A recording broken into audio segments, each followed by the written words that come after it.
Iran में जारी जंग के बीच तेल की कीमत में भारी बढ़ोतरी दर्ज हुई है और क्रूड ऑयल की कीमत प्रति बैरल $90 के पार पहुंच गई है। इसका असर अमेरिका में भी तेल की कीमत पर पड़ा है, जहां क्रूड ऑयल की कीमत अब प्रति बैरल $90.90 तक पहुंच गई है।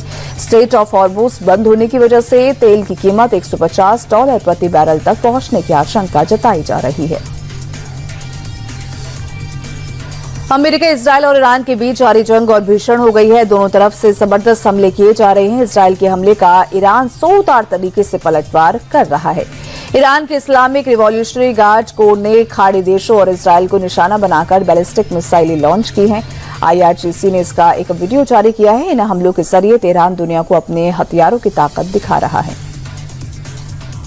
इराक में अमेरिकी बेस पर ईरान के हमले लगातार जारी हैं। बीती रात राजधानी बगदाद में एक अमेरिकी बेस कैंप विक्ट्री पर ईरान ने मिसाइल अटैक किया। इस बेस को अमेरिका ने इराक युद्ध के दौरान बनाया था। बगदाद के अलावा बसरा में भी ईरान ने अमेरिकी कॉर्पोरेट इंफ्रास्ट्रक्चर को टारगेट कर ड्रोन अटैक किया।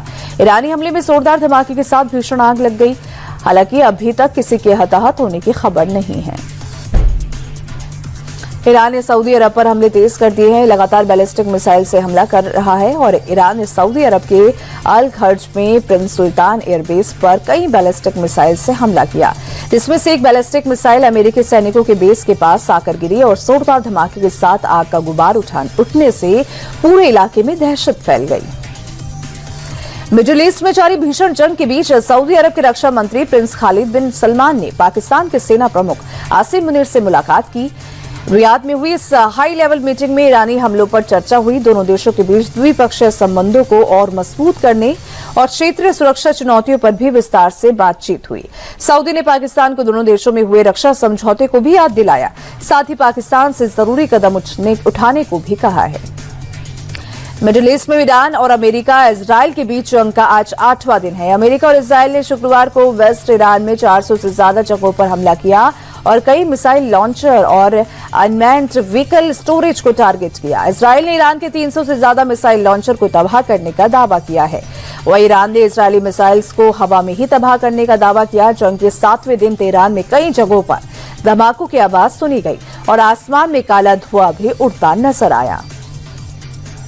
मिडिल ईस्ट में जारी जंग के बीच अमेरिकी मीडिया ने रूस पर बड़ा आरोप लगाया है। अमेरिकी मीडिया ने दावा किया है कि रूस युद्ध में ईरान की मदद कर रहा है और खुफिया जानकारी दे रहा है। आरोप है कि रूस ईरान को यूएस वॉरशिप एयरक्राफ्ट और यूएस सेना पर हमले के लिए जानकारी दे रहा है। अमेरिकी मीडिया ने रूस के इस कदम को युद्ध को भड़काने वाला बताया। इजरायल के लेबनान में हिजबुल्लाह के ठिकानों पर हमला लगातार जारी है। राजधानी बेरूत के दक्षिणी सबअर्बन इलाके पर इजरायली सेना ने जबरदस्त हवाई हमला किया और हिजबुल्लाह के एक ठिकाने को टारगेट किया। जोरदार धमाके के साथ देखते देखते ये इमारत मिट्टी के मलबे में तब्दील हो गई। इजरायली सेना ने एक दिन पहले ही लोगों ने पूरे इलाके को खाली करने का निर्देश भी दिया था।